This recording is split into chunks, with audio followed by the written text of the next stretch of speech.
Hey everyone, Jim Coventry here from RotoWire, getting ready for some start-sit questions. Week 3 action coming up. Get the chat open here. And I'm going to tweet out this show from my page, so it's there as well. There we go. Going to tweet that out right now. And ready for questions. If anybody wants to start firing those away, go right ahead. Again, hope everybody's day's off to a good start here. And we're going to be breaking down these games as best we can, as well as answering your questions as we go. Got a couple of viewers in there. Good morning. Thanks for being here. A few bets that I like today, if those of you are into some gambling. I do like the Jaguars team total over 20.5. I like the Lions plus 7.5. Baltimore with a bunch of injuries coming off a hangover win over the Chiefs. I like the Chargers team total over 23.5. Love Miami plus a 3.5. The Raiders coming off a couple of big wins. Think they're primed for a letdown here. Those injuries are catching up with them. Again, looking for questions in the chat. If anybody has them, go type away. Get you answered right away. Hopefully some people come in here. Let's check comments. Oh, there we go. Comments. No. Private chat. It should be there. Let's see. No, comments. That's where it's got to be. Okay. Just waiting for questions here and other things here. Let's start talking about some games. First, in case anyone's just listening here, Arizona, Jacksonville. I definitely think in this game, people are underrating the Jacksonville receivers. I think that last week against Denver, they never had a chance. And this week they're going to. I mean, Arizona has a pass rush, but they really don't have much in the way of outside corners. Randy, good morning, man. All right, non-PPR. You need a running back in the flex. Tyson Williams, Alexander Madison, and Trey Sermon. Hey, Ironetti. So, Randy, here's the thing. Right now, I'm having a really hard time trusting Trey Sermon. Inactive week 1. Last week, he had 1 touch, and then he got concussed in the fourth quarter of the game. So, to me, Kyle Shanahan has some kind of an issue with him, and I don't know what it is. Tyson Williams has been playing well, not getting enough touches for sure, but he's productive with what he has. They're playing the Lions, and the Lions, I don't think they can stop anybody. So, I think Williams is a good play. Madison, he's kind of like last year. I know he subbed in for Cook in the Atlanta game, and he soiled the bed. But regardless, Seattle here, what's going to help Madison is this. Vikings are playing 3 receiver sets this year. Last year it was all 2 tight ends, so it was predictable run. And Madison's going to have the advantage of running out of 3 receiver sets. So I'm going to go with Tyson and Madison just because I don't trust Sermon right now. That's until we see him do something, I'm going to say I'm going to pass on him right now. Now, if he was the only option, that's another story. I heard Eddie. All right, full PPR. You lost CMC. Yeah, one of my leagues too. I know that's ugh. Anyway, bigger upside. Chase Edmonds, again, just like I said with Sermon, very, very concerned with that week 1 inactive, 1 touch until he had a fourth quarter concussion.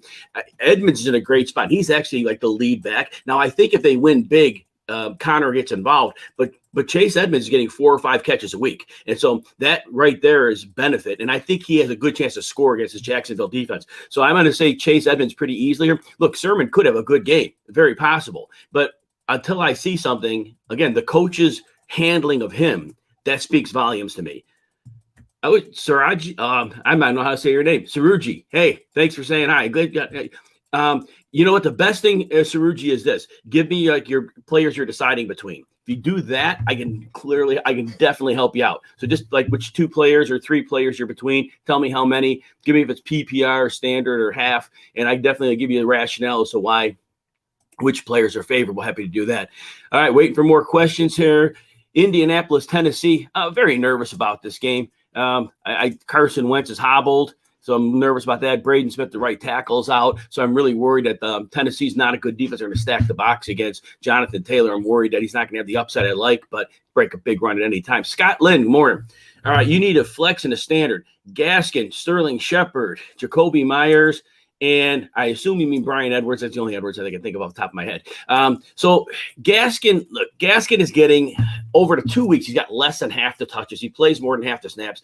Love him as a player. If they used him right, I would be all over him. But that usage concerns me. So we'll move to the next one, see what the players are. Sterling Shepard, he's getting targets. And the word out of the Giants camp today is Kenny Galladay's having his snaps cut. It comes from the wide receivers coach. So Sterling Shepard right now, he's like the guy there. And I know Evan Ingram's back today.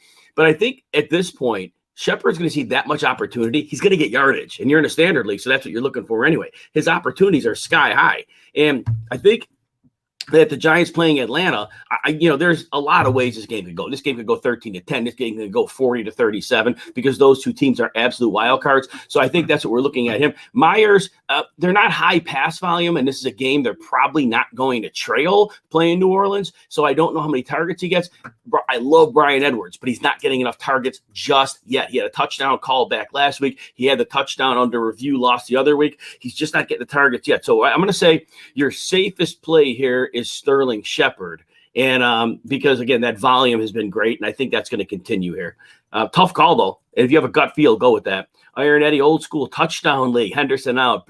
Michelle, OBJ, or Mike Davis. I'm going to say OBJ here. He might play limited snaps, but the Bears are – see – the Browns play 2 and 3 tight end sets. So the Bears are going to have to load the box. They're going to have to be able to commit extra bodies to the secondary. And I think OBJ getting behind the defense, that's a real strong probability. Sony Michel, yeah, he's going to get the opportunity, but the Bucs are like impossible to run against, and especially up the middle. And if they're going to get in the red zone, I don't know they're even going to challenge them down there. Can he score on a short one? For sure. Mike Davis, again, possible, but again, I don't know how much driving they do. I don't know if they're going to use him at the goal line. Cordero Patterson was inside the 5 last week, so I don't even know what his roles are. I'm going to say OBJ there. Randy, half PPR. Oh, I got to click these questions on. There we go. Forgot to do that before. There we go. All right, half PPR. Need a receiver and a flex, CEH, Madison, and Sermon. So, the first thing with CEH, I think the Kansas City blocking, they're going to a gap scheme, and I think it's taking them time to get that blocking down. CEH is better in that system, but however, they're playing a Chargers defense. They can't stop the run. And Justin Jones, one of their defensive linemen, who's their best run stopper, he's doubtful. I'm not expected to play. So I do like CEH here. I think this week he gets going, so I love him here. And with Sermon, yeah, it is going to be the first two because I just until I see Sermon out there and doing something, the coaching staff, they have a high draft capital, 3rd round pick on him, and they didn't want him on the field. So that speaks volumes to me. And maybe he comes out and has a big game. I just can't until I see something. I can't do that. Madison gets you see some light boxes because of the 3 receiver sets they're running. So that's the way I'm going to lean Randy on that. All right, Saruji, let's see. Do I love Osborne. Absolutely love Osborne. He's playing, his snap share is high, not as high in week 2 as it was in week 1, but they're running a lot of 3 receiver sets. Last year it was all 2 tight end sets, but basically Osborne's the replacement for Irv Smith and the slot receiver. So his targets are in line with the 2 top guys, not quite the same, but a little bit lower. But yeah, he's definitely seeing targets. So love him. Tight ends. Let me just look at my DK page here. I always have a few players on here. Below that 3,600, not so much. You could take a flyer at Gerald Everett. He's not doing anything, 2 targets a week, but he's an explosive guy, so it's possible he does something. 4,000 Tyler Higbee. He plays 100% of the snaps both weeks, so he only had 1 target last week, but it's an optimal situation. You're playing every snap, so something could come his way. 4,000 is as low as I go, but I do like Osborne this week. Scott Lynn, you're welcome. All right, and who else we got here? Joe, all right, let's see what you got here. PPR, Corey Davis, Emmanuel Sanders, or James Robinson. Yeah, tough call here. So Corey Davis, last week we kind of knew, we talked about this on the show, he'd be taken out of the game by New England. I don't know how much better it gets this week playing against Fangio's defense. It's a brutal matchup, and quarterback's going to be under some pressure there. So I think that it's not a good week for him. Sanders, let me look at some of his peripheral numbers here for a second. Sanders is getting targets, and that's what I like here. Let me tell you how many targets he's gotten as I look through this. So Manny Sanders has gotten 8 and 6 targets. So I like that. And I think each week that the chemistry is going to improve a little bit. James Robinson, at least he got better work last week. So I think your floor play here is Robinson. I think he's the safest floor guy of the 3. I don't know that he has a ton of ceiling here because I think ultimately Lawrence isn't looking to check down. I think your best upside of the 3 is Sanders. So if you're an underdog, you might go that route. But I think Robinson's your safe play. All right, Robert, good to see you, man. All right, full PPR. You got Mike. There's that showing, Eric. Try that again. There you go. Mike Evans, Claypool, or McLaurin. It's almost impossible to sit McLaurin in my mind. It's I get it, but they're playing Buffalo, and I know he'll see Tre'Davious White. So there is concern there. I get it. But McLaurin is used in all different types of routes. And we saw last week, man, the kid Heineke's smart. Get the ball to your best player. And so I think that floor for McLaurin is great, and he could break a big play on anybody. Tre'Davious White's a great corner, but doesn't scare me against McLaurin. Now, Mike Evans is a great play this week, and here's why. Jalen Ramsey, the shutdown corner for the Rams, he's playing over like half the snaps in the slot. they're not putting him on the outside. They think he could disrupt more plays in the middle. And basically, that gives Mike Evans opportunity for big plays against lesser corners. And I don't think they're going to make the change this week because Chris Godwin is at least as dangerous as Evans. So there's a lot of merit for Evans being an upside play here. But I really have a hard time sitting with Claypool. And Claypool, for me, he's out because Big Ben can't throw it downfield. And we've seen it again through 2 weeks. He just can't get the ball down to him. And that's where Claypool is at his best, is on the deep passes. So basically, he's like a real dart thrower, just hoping something, clicks. All right, Soldier 2006. See what you got here. You got Gibson, Tyson, James Robinson, Devonte. You need 2. I think that Gibson was lightly used in week 2 because it was a short week. His shoulder was a little bit dinged up. I think that's why McKissick got in. In week 1, we saw that usage. McKissick only had a touch or 2, and Gibson was over 20. I think with 11 days off, it's back to full Antonio Gibson. And remember, Buffalo plays to stop the pass. They don't stack the box ever. It's a goal line, they might, but otherwise they don't do that. So you're going to see light boxes. So I think Gibson's in for a great game. And I love Gibson. Everybody hears me all offseason. I think he's one of my favorite players, but I definitely going to go with him. And then of the other 2, Tyson Williams, they're playing Detroit. Williams isn't getting enough touches, but against that defense, he should be able to do quite well. Now, Devonte gets half the work. He and Melvin Gordon split that down. The Jets, it's a good matchup. Quinn Williams in the middle for the Jets makes it a little difficult, but I think they're going to run a lot because they're probably going to be winning. So, so honestly, and then James Robinson won. Lawrence, I don't think is going to look to dump it off a lot, and they're going to trail a lot. So I think he's going to get some work, but I don't think it's going to be a ton. Last week, he got a good number of touches, so I was impressed with that. But I'm going to say Gibson for sure. And, because of the leading situation I expect, Devonte Williams is probably your second best play here because I think there's going to be a lot of emphasis on the running backs in the second half of that game. So I think that's why Tyson Williams, you couldn't go wrong there. All 4 are good. Gibson's a clear number 1. Javonte's close number 2. If you got a gut feel on the rest, I would probably follow that. All right.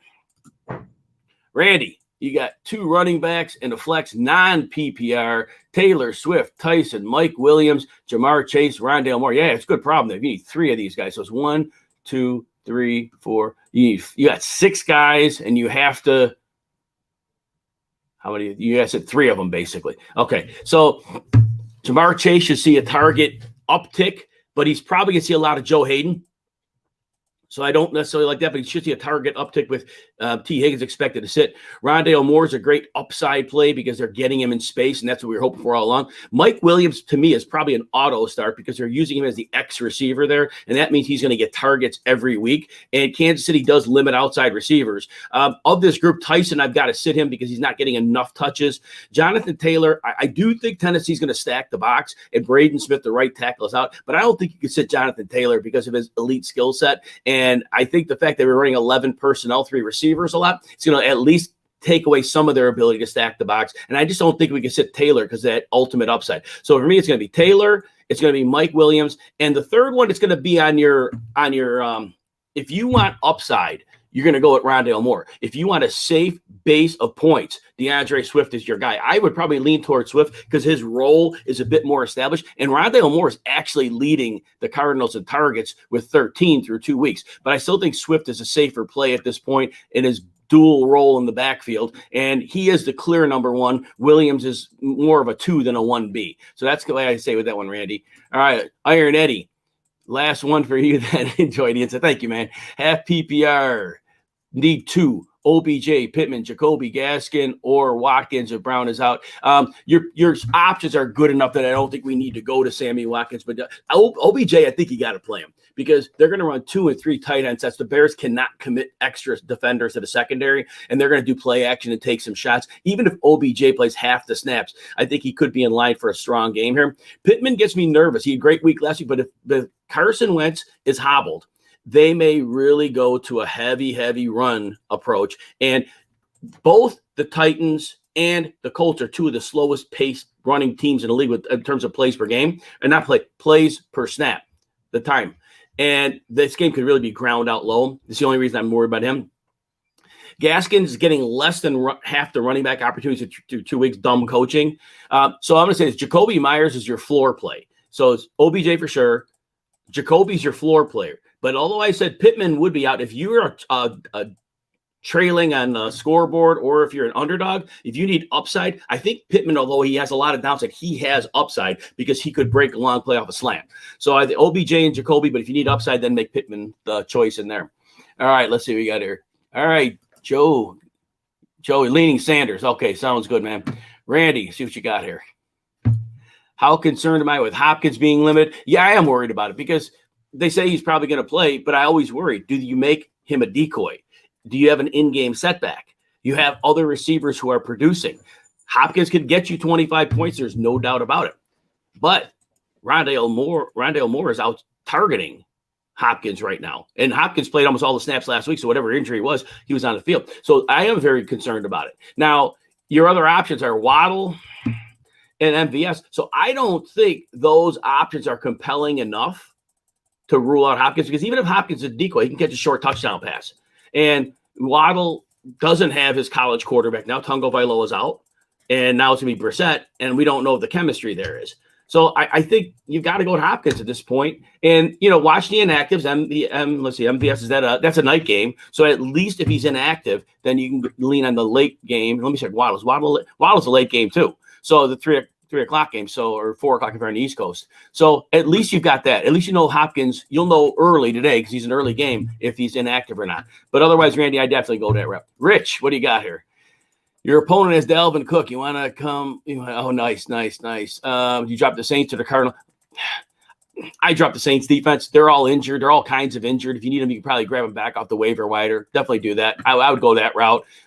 Arizona, they have their holes, but they got a good pass rush. You don't have good outside corners. But this week, I would like the Cardinals for points. They're going to get some sacks this week. But yeah, I dropped the Saints. All right, let's see what else we got here. You're welcome, Soldier 2006. Renzo, James Robinson, or Sony Michel. Sony Michel is going to probably get a lot of the work, but here's the problem. Who can run on the Bucs, right? Bucs are an impenetrable force. Dallas didn't even bother running against them. Most teams who are smart don't. And I think Sean McVay is smart enough to realize he can't run on this team. So they're going to throw the ball. They're going to play to their strengths. Michel will get work, but I think James Robinson at the end of the day has a higher floor and a similar ceiling. So I think we got to say James Robinson here. Because Tampa, unless it's an elite running back, I really avoid them against that defense. Robert, back again. Good to hear it. All right. Need one, half PPR. Okay. Watkins, Osborne, Pascal, or Chark. Chark, I knew Chark was going to have a bad week last week. He had no chance. The matchup was going to be absolutely terrible for him. There was no chance that they were going to get a consistent game going against Fangio's defense. But I love DJ Chark this week. The outside corners for Arizona are a mess. I know they could bring some pass rush. I get that. The line for the Jaguars is okay, but I think Chark's going to get his looks. I don't like they only caught 3 of 12 targets in week 1, but he had 86 yards and a touchdown. But I think Chark, at the end of the day, when they can get the ball down, they're going to try to get him the ball. They're likely to trail. This game should be a shootout. So I think I love Chark here. I do like Osborne as well, but Chark is an every down player. He is their best receiver. I get it. Marvin Jones has been producing, but DJ Chark in this matchup, they're not going to have anybody to really compete with him. So I like DJ Chark. Pascal only gets 5 to 6 targets, and he's been great in the red zone, but I don't think that, we can count on that touchdown coming in. And if he doesn't, and the bottom line always not so good. All right, let's see. Can't post comments to some destinations. Let's see that. It looks like I'm good on questions for now. All right, well, if you got more, go ahead and pop them in there. I'll start talking about some games here. All right, so I was saying earlier, Arizona, Jacksonville. So what's interesting here, as I mentioned earlier, that Rondale Moore leads the team with 13 targets. Christian Kirk only has 9, but he's been really efficient with those 9. And they're not playing as much 4 receiver sets as I thought they would with the way they drafted and what they showed in the past. They've been playing 3 receiver sets more. A.J. Green has the same amount of targets as DeAndre Hopkins. I think that Kingsbury at some point has to figure out you got to go to your best players, and AJ Green isn't one of those, but I guess I'll learn that soon enough. Anyway, in that game, 52-point total on that. I could see that game going over, but more, I like the Jacksonville team total over 20.5. I think they could beat that easily. And Arizona is on the road. It is across the country, so there's something to be said for that. But Kyler Murray, always an elite fantasy play. I do think, and you guys know I love James Conner. He hasn't had much of a role, like especially last week, but I do think that ultimately James Conner could be involved this week a bit more, because if they get a lead, I think that's when they're going to use him. That's what they did in week 1. They had a big lead and they used him. So if you're in a pinch in a league and you have him out of your squad, he could be somebody that could have some value. Indianapolis, Tennessee, I said earlier. So look, Derrick Henry had like 41 touches last week.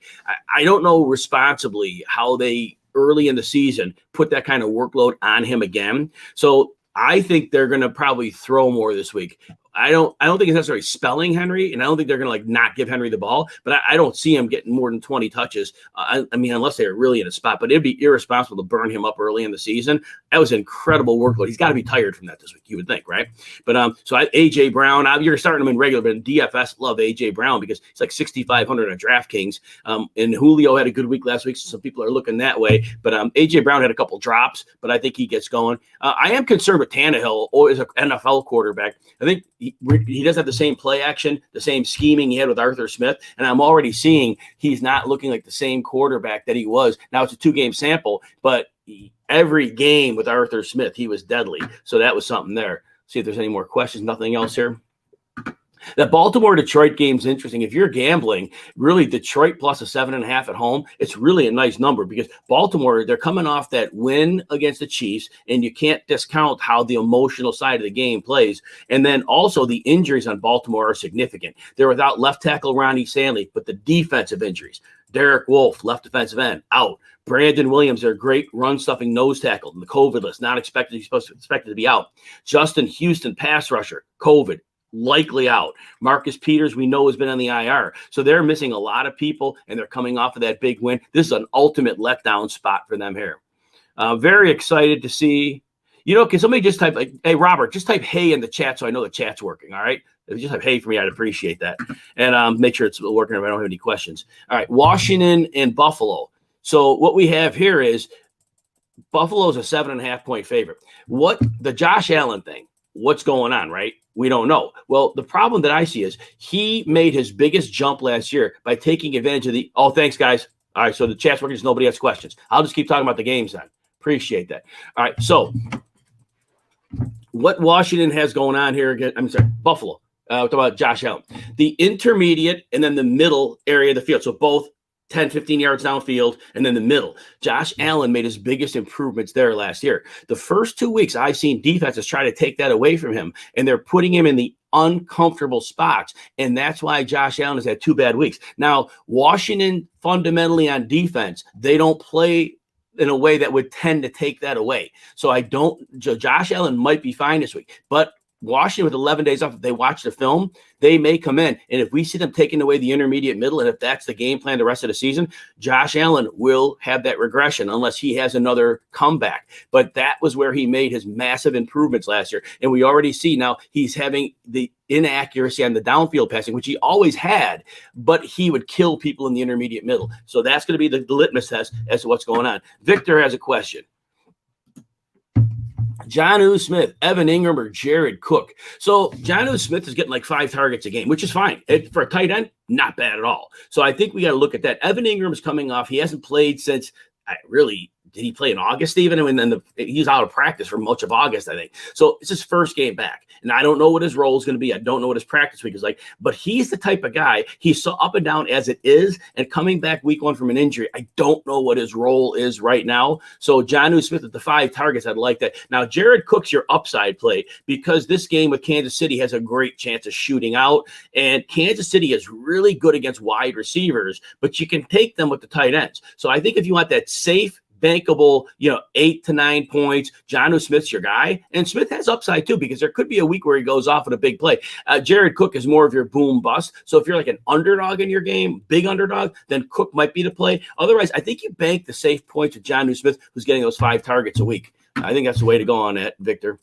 Robert, all right, streaming a defense for this week. The Giants, the Cards, or keep the Rams in. Yeah, Tom Brady's, he can make mistakes. It's an interesting call. I mean, it's really hard to – but the Rams, they lost a lot of their infrastructure on defense last year, and the superstars are still there, but the middling components aren't there, and I think that's going to make it tough for them to really slow down and create problems for the Bucs. So the Giants, let's take a look here. They're playing it – I mean, Giants at home against Atlanta. I mean, Matt Ryan, actually, although they got killed, he played well last week for a while, and then the floor fell out. So, I think the Giants, they're pretty aggressive on defense.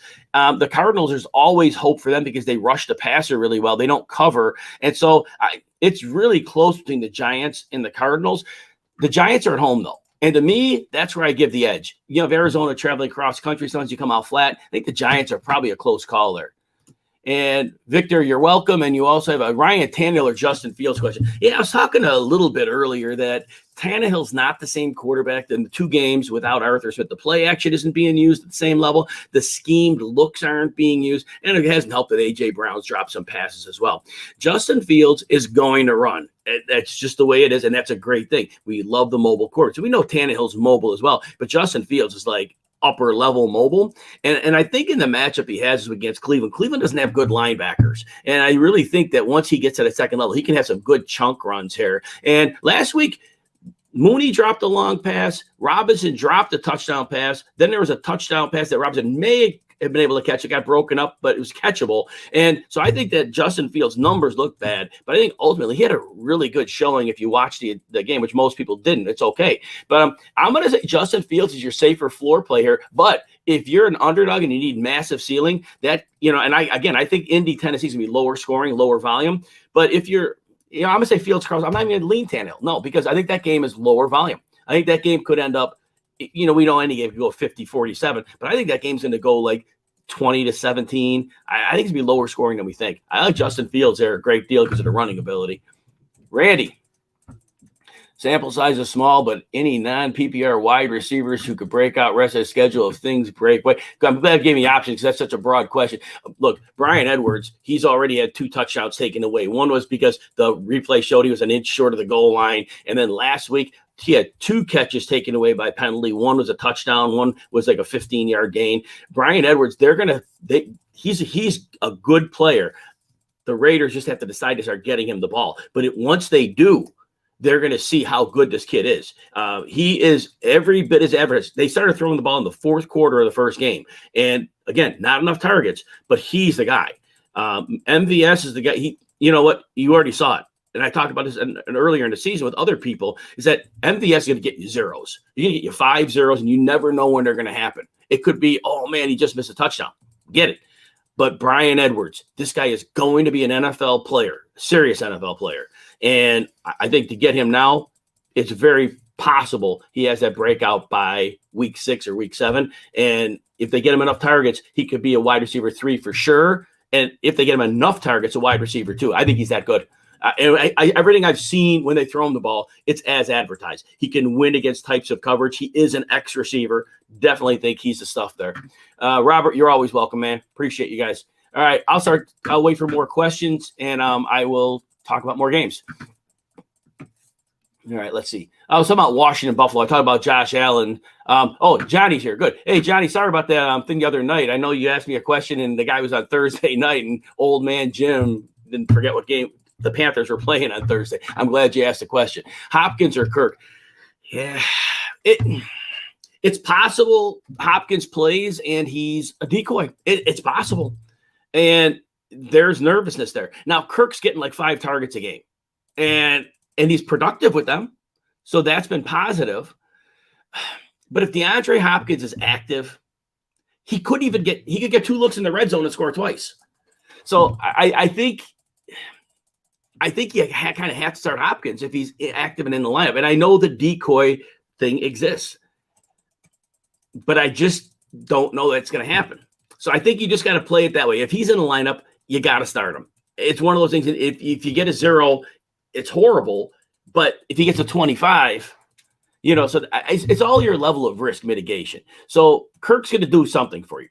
It's an easy matchup. Kirk's playing a good amount of snaps, over half of them. He's going to get his 5-6 targets. He's probably going to get 40 yards or more. He has a chance to score. So Kirk is a solid play. But it's your risk level of tolerance. That's what it comes down to. But ultimately, if Hopkins is in, I feel like kind of compelled to start him because if he gets 6 targets, he's going to do something for sure with them. Good question. Alfonso. Mooney or Chenault, 16. Man, I love those deep leagues. Yep. PPR. So Mooney has gotten 7 and 8 targets in the 2 games. Inactives are coming out soon, and you guys will have to help me. If anybody's inactive, that's a surprise. Post that later. But Mooney's getting targets. He's playing almost every snap, which is huge. And Justin Fields did throw to him last week downfield. Mooney, they didn't hang on to it. Unfortunate. I still think Mooney's opportunity share is really strong here. Allen Robinson's going to see a lot of Denzel, where now they move him in the slot too, so I get that. But I think Mooney is as that secondary receiver in a game the Bears are going to have to score some points. I think Mooney's a good player. I love Chenault too. Chenault, and last week it was tough as a bad matchup last week. Chenault's going to get looks out of the slot for sure. I think Mooney has a similar floor to Chenault, but I think he has greater ceiling because he tends to see the ball downfield a bit more. So it's close. It's like 60 to 40%, but I'd lean Mooney. All right, let's see.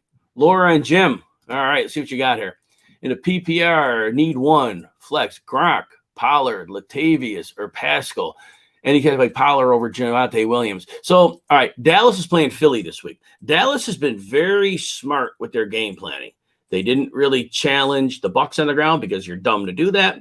Second week, they played the Chargers, very vulnerable against the run, so they ran the heck out of it with Zeke and Pollard. This week, they're playing Philly. Philly has been nasty up the front this year, and even the 49ers couldn't run against them. Eli Mitchell, the bad game wasn't because of Eli Mitchell. It was because of Philly. So I think this is a game where Dallas comes in, and they are going to focus on the passing attack. And Zeke is still playing 83 and 71% of the snaps. So Pollard, though, when he's on the field, he tends to get the ball. But I think this is not a good matchup. So I think Devonte Williams in a good matchup where they probably run a lot late because they're winning. I think Devonte Williams your go-to there. Now, Gronk is getting his targets, and I think you're going to see vulnerabilities since they lost Jefferson and John Johnson. Since John Johnson was gone from the Rams in that safety spot, I think Gronk makes a good matchup for him. And so I think Gronk is a really good player, but tight ends always have a floor here. Now, Pollard, like we said, I think this week is not a big running week for Dallas. Latavius gets lesser workload than Tyson Williams, but he does see goal line work. Zach Pascal, he's getting his 5 or 6 targets now. He's found the end zone 3 times, but I think ultimately Gronk's role in the offense is one right now. I think we ride him while he's hot. We know that any of these guys could lay an egg. I think Gronk is most probable to do well for you here. All right, let's see, Robert, what you got here. Assuming Hopkins plays, you need one of these: Robinson, Damian Harris, Shepard. I have to think that Allen Robinson breaks out of the funk a little bit here. The targets haven't been what we liked so far. He dropped a touchdown last week. He had another one broken up. I think he comes in playing better this week. I think that Justin Fields, with a week of practice as the starter, knows that's his guy. I think we have to say A-Rob because he's an elite player, and we've seen him play with all types of bad quarterbacks and do well. I think he comes back this week in a big way, so I think we go with him for both floor and ceiling. Johnny, Godwin, Corey Davis, Claypool, or Kirk. You know what? So Godwin is probably going to see a fair amount of Jalen Ramsey. Ramsey's been in the slot over half the snaps this season, but he's Chris Godwin. Chris Godwin's a superstar. And Chris Godwin doesn't always play the slot either. They move him to the outside. He plays the most slot easily. But, with A.J. Brown out, there's a world where they move Godwin outside a little more to dictate matchups. I just think it's really difficult to sit Godwin right now.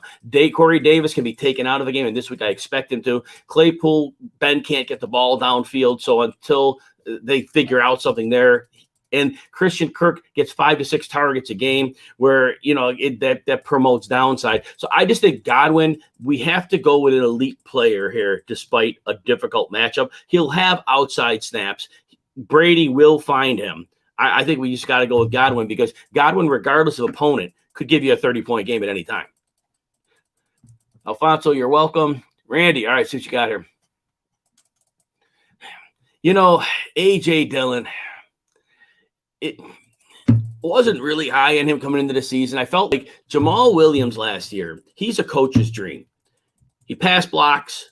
He does the dirty work. He does every little thing that a coach wants. He commanded snaps because of his acumen as an NFL player. That's why he was on the field. A.J. Dillon, and I know they've thrown him the ball a little bit, but at the end of the day, defenses, Matt LaFleur, the coach, he doesn't want to be predictable. If A.J. Dillon's in the game, it's more likely they're going to run than pass. Whereas if Aaron Jones is in the game, the defense has no clue because Aaron Jones is an accomplished receiver and an accomplished runner. So I don't think A.J. Dillon's a great hold.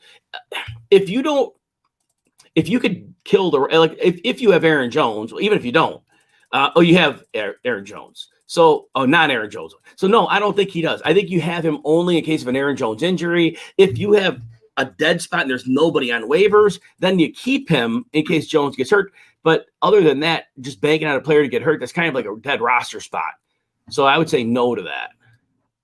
All right. Hopkins officially active. Thank you, Johnny. If anybody sees any of these prominent players who are active or inactive that we didn't know for sure, let me know. And I appreciate that.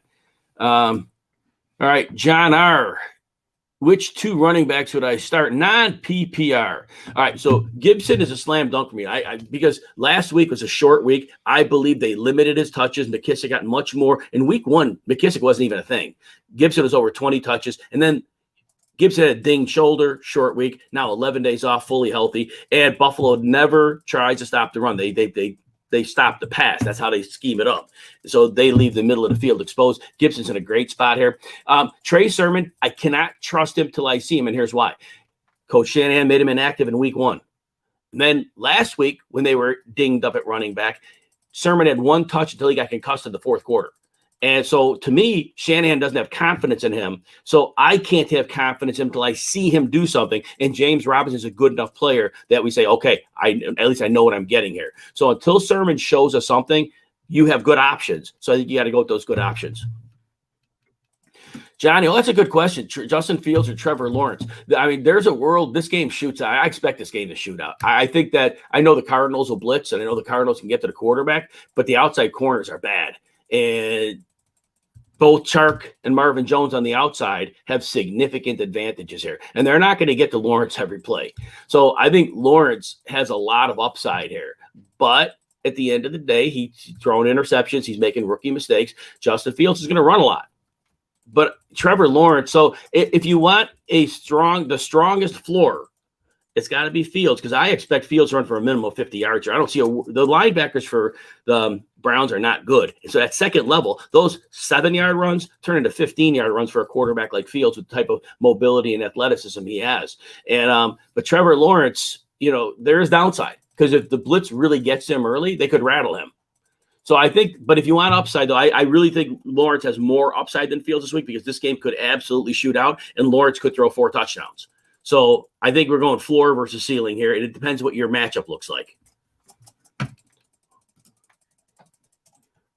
All right, so the question, come on, for me is you guys got to help me out here, because I don't know. Oh, never mind. Oh, he's inactive. Okay, so Higgins. Yeah, if you guys see anybody who is doubtful that, they're active or inactive, just pop that up on the screen, because while I'm answering these questions. Thank you, Johnny. Odell Beckham officially active. And for those looking to work with Beckham this week, it's a great situation for him, even if he doesn't play all the snaps. So, and those who have been with you the whole time, you've heard this, but I'm going to repeat this for those who came in late. So the Browns run a lot of 2 and 3 tight end sets, a lot of 3 actually tight end sets. And so they force the defense to only put the bare minimum defenders in the secondary. Odell Beckham is not going to be dedicated by a double team. That's not going to happen. You can't allocate those resources to him with the rushing attack and the tight ends that are on the field. So Odell Beckham, even if he plays 35 snaps, there's a good chance he gets behind the defense once or twice. And off that play action, he is going to get behind the defense. And I know he and Mayfield didn't have chemistry, but Mayfield didn't figure out the offense, and Stefanski didn't learn how to use him until late last season. And I think now with that established, I think it's a great spot for Odell. So for those that have him, it's definitely something to look at here.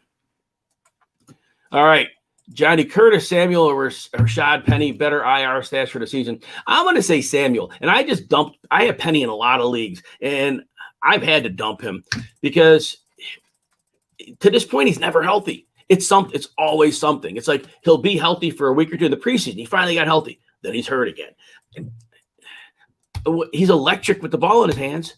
I just don't know if we can count on him being on the field. Curtis Samuel should have a role. He knows his offense because he played with Scott Turner a few years ago, in Carolina. So Turner knows how to use him. He has an understanding of that offense. So I think the acclimation period when he returns is not great. And I think McLaurin commanding the looks, that's going to open up things for Curtis Samuels. I think that's a great thing.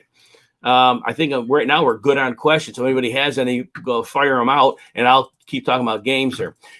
New Orleans against the Patriots. I can't see this game being a high-scoring contest. I think that New England is very happy to, dig in the mud and run and dink and dunk and just kind of manage their quarterback, which is a great thing to do. And their defense, they're not a great fantasy defense, but they've got some nasty personnel in that front seven. They give you so many different looks. And Jameis Winston, I know he's got a great coach, Sean Payton, scheming it up, but at the end of the day, I just don't see New Orleans getting a lot of traction. They can often run the ball behind that line, but their center, Eric McCoy's out, and that hurts them. And Kamara has been the focal point of defenses.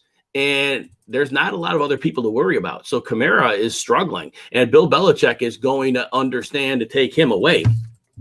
And, I think that New Orleans is really in a lot of trouble here. Now, New England, again, is happy to keep the game low scoring. So it could be a closer game on the scoreboard. So that's something to understand as well. So next game, Chargers and the Chiefs. And again, if you have any questions, pop those up on the board, and I'll be happy to answer them for you. And so the Chargers are fifth in pace of play. They are putting the pedal to the metal. They ran 81 and 71 plays. We love that. Justin Herbert with 2 neutral game scripts, 47 and 41 pass attempts. Absolutely outstanding. Mike Williams is a real thing right now. And so you need to understand that. Mike Williams has seen 8 and 9 targets, and he's their X receiver. Joe Lombardi talked about this in the preseason. He has definitely done what he said he would do.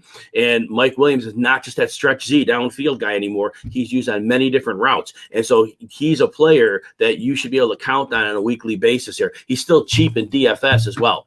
In terms of the Chiefs, I do think so. Clyde Edwards-Helaire, what's the problem here? Well, they switched to a gap blocking system. They bring in Joe Tooney, Orlando Brown, and others. I think they're learning that scheme. It's taking them time. So that's the concern there. All right. But Edwards-Helaire is a great matchup this week, but he will get going. He's a great player to target in trade and fantasy leagues because it will get there. It's just right now, the blocking is learning, and that's problematic. Finish line. Let's see what you got here. You have Zeke and Milo Sanders facing each other on Monday night. Tyson Williams and Madison, pick 3. Of course, you're very welcome. All right, so Zeke has got 81 and 73% of the snaps. I know Pollard out-touched him last week. I get that. The way the game worked out, Zeke is going to get touched. Now, Philly's nasty up front. I do think Dallas comes into this game looking to throw. But the question is, do you sit Zeke? Zeke has faced this Philly team a lot of times when they've been loaded up front, and he's had big games. Dallas may come out with 3 receiver sets and at least try to lighten the box and give Zeke opportunity. So it's very hard to sit him because of his opportunity share. Now, Miles Sanders, Dallas is decimated on the front line. Neville Gallimore, their nose tackles on IR, and DeMarcus Lawrence. I know he's more of a pass rusher. He's out. And I do think Dallas is good at the linebacker area, but I think that's where having the mobile quarterback in Hurts helps a player like Miles Sanders. It freezes those linebackers for that nanosecond and gets them going. I would play both of them. With the PPR element being important too. Now you're between Tyson Williams and Alexander Madison. So Madison, here's where Madison benefits. He's been bad when he's subbed for Cook in many of the games in the past. However, they were a 2 tight end offense, so they would see stacked fronts. Now they're primarily a 3 receiver offense. They're putting Osborne out there. They're not putting the second tight end, and that means there's 1 fewer defender in the box. And I think Madison absolutely gets traction in this game. He should get significantly more touches than Tyson Williams, who's been very good. Tyson has been very, very good, and the matchup is very good for him as well. So it makes it a tough choice, but I think with the splitting of work, we're seeing Freeman in there. We're seeing Latavius in there, and that's problematic. I wish they were giving Tyson more work because I would endorse him fully. But I think Madison has a floor for you this week, and I think the 3 receiver sets open it up for him. So I would grudgingly sit Tyson because he looks like a really good player, but the other 3, I can't sit Zeke and Sanders because of their opportunity share they get. Is Rager a good, reliable start? Reliability is going to be tough for him because, A, Jalen Hurts was throwing downfield more last week, but he was inaccurate. Now, Reagor stepped out of bounds on what would have been a long touchdown. His narrative would have been completely different. I'm going to look up some numbers on him very quickly if I can find us. And yeah, should get there in a second. So Reagor, the problem is Devonte Smith is their one. He's their one. And Quez Watkins in the slot's going to get some work. Now, Reagor has seen 6 and 5 targets. The first week he caught all 6 of them. Last week, he had 5 targets. Now he went 2 for 5. But again, that step out of bounds, that would have been 3 for 70 in a touchdown. So that makes him look more reliable, right? And Dallas, aside from Trevon Diggs, who's their best corner, they've been matching him up a little bit. So I think he probably ends up on Devonte Smith. So Reagor has real upside for you, but there's downside because, again, mistakes that he makes. Hurts isn't always the most accurate guy. So not reliable, but he has ceiling. He definitely has it, but there's floor too. The low floor is low. So that's what you need to look at on that one, Hector. So, Randy, the Eagles are going to be a really week-to-week team. How Jalen Hurts plays from game to game is going to really be what it comes down to. He's inconsistent as a thrower, but he has weeks where he absolutely blows up. So it's hard to quantify. I think Devonte Smith, if he had a veteran quarterback, I think he'd have a better chance. He's a very good route runner, but he's so small. He's going to get jammed up. He's going to get bounced around in traffic. We saw last week. He did not have a good week. He had 7 targets catching 2 for 16 yards. San Francisco was physical with him. He's going to struggle against physical teams. Jalen Reagor is going to be real hit or miss this year because, again, the quarterback, just like I just said a moment ago, and you heard that one. So, in Miles Sanders, are they going to commit to the running attack? Are they pull him out quite a bit? Let's see. Sanders snap share 66 and 67. We like that. His touches 19 and 14. So we like that as well. So the yardage hasn't quite been there yet, but it's been decent. He had over 100 all-purpose yards in week 1, and he only had 59 last week. But again, having the mobile quarterback helps him. So I do think I'm higher on Sanders than the rest of them. And Dallas Goedert, he hasn't been consistent either. And, tight ends off an hour. We were hoping he would be, but not so much. Julia, good to see you. All right, let's see. Yep, blessings to you as well. Happy Sunday morning. Week 3. Yay. Anybody else have questions here? We got about 13 minutes, so feel free to fire those away. I can get back and talk at some games here while we're waiting for those. The Chicago-Cleveland game, it's an interesting game. We're going to be very excited to see Justin Fields out there. Like I said, the linebacking crew from Cleveland, I think that makes the probability of more bigger runs a very strong possibility. So that's going to be a really important thing. Now, Cleveland, they're really splitting those runs. They're back to splitting those touches between Hunt and Chubb. And it's ridiculous because Nick Chubb is a superstar, and they're, last year down the stretch, they utilized him more heavily, and they're going to need to use him more if they want to continue the success they had late last season. And so anyway, though, I think Odell Beckham's in a great spot. He's going to play probably partial snaps. Like I said earlier, with all the tight ends that they put on the field for Cleveland, they're going to dictate a light secondary, and Beckham won't need many opportunities. And I said earlier, not worried about the chemistry between he and Baker Mayfield, because Mayfield didn't get figured out in the offense until the second half of the season when Beckham was gone. I think now things are figured out well. Julia, how do the Chargers cover Tyreek today? Brandon Staley likes to run those split safeties. Derwin James can't run with them. And that's, Derwin James, they move him around. They're going to use him as a safety, use him as a corner. And, it's Andy Reid comes into a game, he could choose to use Tyreek Hill differently. You can use him on drag routes. They didn't use him smartly last week. I think they let the defense dictate to take him out of the game. I thought they should have given him more underneath stuff, but Andy Reid has done that in the past. So honestly, it's all how Andy Reid chooses to deploy it. Last week, Reid's approach was, fine, they're going to take him away. We'll just use everybody else. And they did. They used everybody else. Ended up losing the game, but it wasn't because they didn't score points. Just Edwards-Helaire fumbled the ball, right? But so very hard to say how they handle him. The personnel in LA, I don't think they have the horses to pull off what Baltimore did. Baltimore's got much better players. He put Marcus Peters out. So I think they're very concerning, but I don't know that there's a specific strategy how they're going to handle him.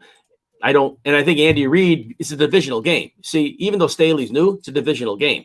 And these teams tend to know the players well. So Reid knows how to attack those players. So I would trust Reid's game plan over Staley's here because of the familiarity. All right, Randy. You have Russell Wilson as your quarterback with Hurts back. I got a league like that too. It's nice. I like that. When you hold Hurts, you know what? Here's why I would probably hold him. Russell Wilson isn't throwing a lot, and I would tell you how many times he's throwing the ball. Let me put my sheet up here. Russell Wilson is not throwing the ball enough. Now, we've seen him in past years have great success on limited pass attempts. He has 23 and 21 pass attempts. I'm sorry, 23 and 31 pass attempts. The 31 was nice, but that was in a 33-30 overtime game. So it was under 30 attempts in regulation. So we have apprehension here because Wilson's going to have to be hyper efficient. And he's got 6 touchdowns on, 54 attempts, and he can keep that up. But if Russell Wilson begins to play the way he did in the second half last season, you're going to need Hurts. You're probably going to need that. If Russell Wilson fades. Now, we like the new play color. We think that that's going well so far. That they are pushing the pace of the offense a little bit, even though they've only run 54 offensive plays in each game. I do think that they're scheming it smarter. But I'm still, as much as I love Russell Wilson, he could be a top 4, top 5 quarterback. I think if we see a slump go on, I think you want to have the backup quarterback because you don't want to make the fantasy playoffs and have Russell Wilson in the tank like he was last season. Thanks, Julia. All right. Anybody else questions here? We got about 8 minutes here. I can get back to some games while we're waiting for questions here. All right, let's see here. So Cincinnati and Pittsburgh, this is a very interesting game. So the injuries really dictate a lot here. So Pittsburgh is without both outside linebackers, Alex Highsmith and TJ Watt. That's a big deal with their pass rush schemes. And those are 2 critical components. And left defensive end, Stephon Tuitt, has been out on the IR. So it's significant injuries. So that probably means Joe Burrow, who's been getting hit a lot. It's overkill how much he's getting hit. And they're not scheming it up to protect him. But he could catch a break this week at those injuries to Pittsburgh and be able to get the ball out. So now T. Higgins is doubtful. If anybody saw if he's out for sure, if you could post that for me, I'd appreciate it. I can't watch the inactives while I'm doing the stream. But I assume he's out. And that means he's going to have to get the ball to Joe Mixon, to Jamar Chase, to Tyler Boyd. Boyd's a good fantasy play this week because I imagine his target's got to be 8+ this week, right? And but I do think with those players out for Pittsburgh, and their secondaries is good when they pressure. But if they don't get pressure, then I think there's holes there. And I'm worried about Jamar Chase because I think Minkah Fitzpatrick could be stepping in to double him at some times, and that could be problematic for him. But I think Burrow ends up having a decent – I know this game isn't probably going to be high scoring. We probably go 24-20, something like this, and that'd be about right. Now, on the Pittsburgh side of the ball, with Deontay Johnson out, that's going to be really interesting. I'd imagine Juju gets even more targets than usual, even though he's in the slot, because he's reliable there. James Washington, more of a downfield guy. Chase Claypool, obviously more of a downfield guy, and Ben can't throw there. And he's got this pec injury, which I don't believe because Ben always acts like he's hurt, and he probably isn't. But he still can't throw it downfield. And, so Cincinnati don't know much of a pass rush, but teams are already doing what I said they would do in the preseason. They are going to stack the box on the Steelers. They're going to send some rushers too, because they're going to say, Ben, beat us, because they know Ben can't beat them anymore. So I think Juju's a great play. Even though Najee Harris is getting the snaps, as I said in the preseason, he's not getting the production. He scored a touchdown that was beautiful last week, but realistically on the touches, he's not getting enough touches. For all those snaps, they're seeing too many loaded boxes. They're probably checking out of those run plays because they're not there. Alexander Madison. So what I like about Madison, last year I didn't like him because they were playing – thank you, T. Higgins is out, so good, excellent.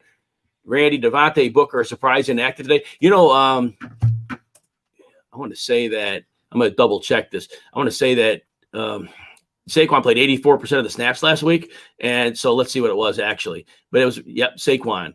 It was 84% of the snaps. Ding, ding, ding. And so Booker was only playing 14% of the snaps. So now I think they feel with 11 days off, Barkley having a complete workload of 84%, I think they're absolutely fine to say, yep, you're our guy. So DFS, I think some people are still going to fade him. I think maybe that makes him a player you could look at. I'm not a huge Barkley guy because I think he struggles a lot to run inside. He tries to bounce everything out to the outside and causes a lot of problems. But back to your question, Julia, Alexander Madison. So last year he struggled because they played a lot of two tight end offense, and basically teams would stack the box, and Dalvin Cook could run against that because he's Dalvin Cook, but Alexander Madison struggled. But now Minnesota's largely a 3-receiver team, and so that puts the defensive slant quite differently. So I expect that now Madison has more room to run. So I think he's definitely an RB2. He has a chance to find the end zone. He should get you 70 yards, potential for more, but I would see him about 70 yards. So I think he's a solid RB2 with some upside as well. They could throw him a couple passes as well. He can catch the ball, so definitely an opportunity there. And again, Randy, thanks for the Devonte Booker one. Until I get another question, I'll leave the T. Higgins is out there. Got another question. Prime, here we go. Johnny, better prime fantasy outlook, Peyton Hillis or Ron Dane? You know what? This is a true story. I was on a radio show the year where Peyton Hillis had that huge year with Cleveland, and the question they asked me in the show was, all right, you got one pick at the end of the draft. Who are you taking? And I said Peyton Hillis. And the reason I said Peyton Hillis was when he was with Denver, I saw them utilizing him as a pass-catching back. And often, the NFL was a little different, but when these guys came out as like Terrell Davis as a rookie, they were using him as a pass catching back, and you could see some of their skills. And I extrapolated those out, and a lot, with Peyton Hillis, that was one of the biggest hits of my career. Was say spend your last pick on Peyton Hillis, and I had him in a lot of leagues, and man, I tell you what, that paid off. Now people drafted him the next year, not so much, but it worked for the 1 year. All right, Scott, good to see you, man. All right, let's see. Do I see D-Hop? It's impossible to know. If he's on the field, he's got to get some targets. I mean, if they're in the red zone, I imagine they throw him the ball in the red zone for sure. He's not a downfield guy. So it's not like, sometimes you have a decoy who's a downfield guy, you could pull a safety, but he's such a different player. He's a physical player. They're playing Jacksonville. It's a road game. It's a non-conference game. So if he was hurt bad enough, they could sit him, but they're choosing not to. They're choosing to put him in the lineup. So, I think we lower expectations a bit, and there's a world where he's a decoy. And there is a world, and that's very possible. But I think ultimately he gets at least 5 targets, and depending on game flow and game script, and he can always break a big playoff. So no way to know for sure, but I would lean on the more likely side that he has a good floor, and then there's always a chance he gets a touchdown or two. Now, we don't like his targets so far this year. Rondale Moore's had 13 to 12 on Hopkins, and A.J. Green has the same amount of targets as Hopkins, so we don't like that. So if they're coming out anyway spreading the ball around, now that makes it nerve-wracking that, we're not going to get the 15-target Hopkins that we had seen in the past. That makes me a little bit nervous. But ultimately, you draft him with a second-round pick, most likely. He's in the lineup. You're going to roll with him all season. So I almost think that unless we hear otherwise, you got to go with him. Randy, IDP, Fred Warner, Isaiah Simmons. So, look, Fred Warner is a tackle machine. Not only does he pile up the tackles against the run, but he covers receivers, tight ends, running backs, and he gets a lot of tackles there. Simmons, though, is on that track as well, but I don't think he's as accomplished as Warner. Simmons is super fast. He's definitely improved in his short time in the league. But overall, I think Fred Warner is just, over time, we know what we're getting from him. Whereas Simmons, I still think there are going to be inconsistencies. There are going to be games where maybe the matchup just doesn't lend to him being effective. So I would probably lean Warner just because I know my floor. I know what I'm getting. Whereas I'm concerned about more volatility with Simmons. And the coaching staff, leans on Warner pretty heavily.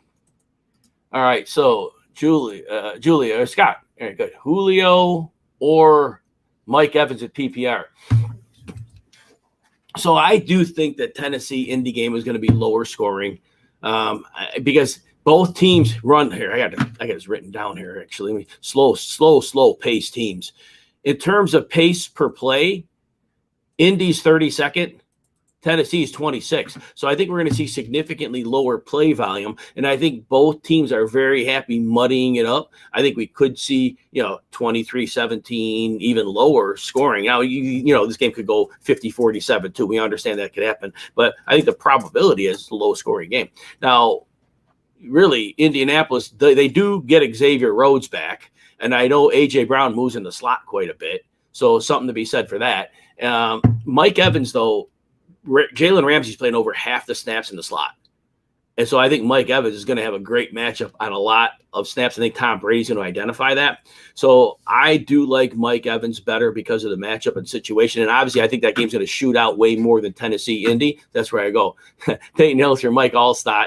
Mike Allstott lived like a few minutes away from my house. He was a Joliet guy. But for the career, Mike Allstott was one of the most awesome players I've seen. And for what he was, man, dude, it's crazy. Peyton Hillis is almost like a one-year wonder. Johnny, I'm going to get through these questions kind of quickly here.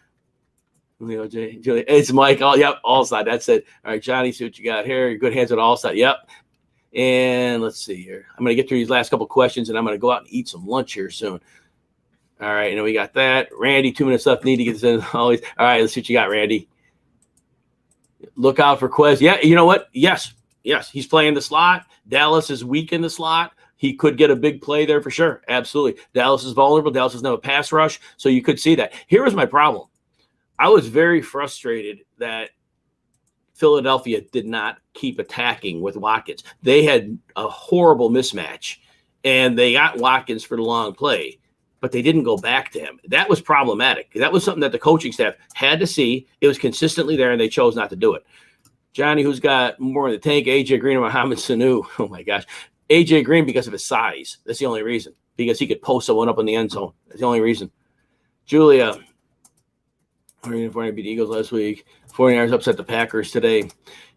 You know, the Packers, they're back to running 3 receiver sets, which is before Matt LaFleur. The success Rodgers had last year is because they were running heavy personnel, and then they were throwing on early downs against light secondaries, and Rodgers carved it up. This year, they're going heavy 3 receiver sets. And so, yeah, the 49ers can upset the Packers because the Packers are discombobulated right now. I know Rodgers threw 4 touchdowns last week, but 3 of those were layups.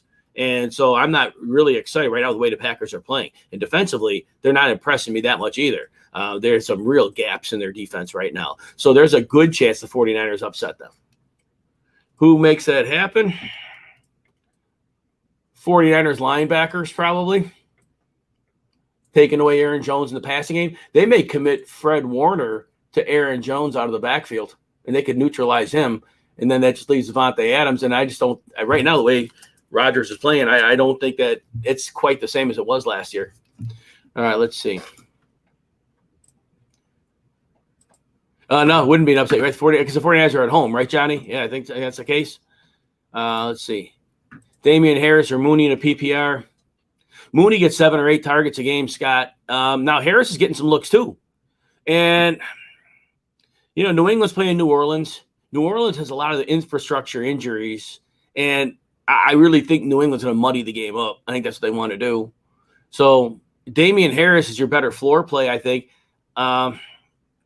They haven't been getting in the red zone a lot, so they're not really getting touchdown opportunities. So I think Mooney has more upside. I think that Justin Fields missed him on a long pass this week, and I think that they can get connecting pretty well. So I'd say if you need that stable floor, Harris, but I think Mooney has Mooney really has an equivalent floor. This PPR. So Mooney's probably getting you 5 catches minimum. I'm leaning Mooney here. Can Harris score 2 touchdowns? Yes, he can. But I think Mooney is just far safer. And again, I don't know how many points the Patriots are going to put him on the board this week. It's going to be a slugfest.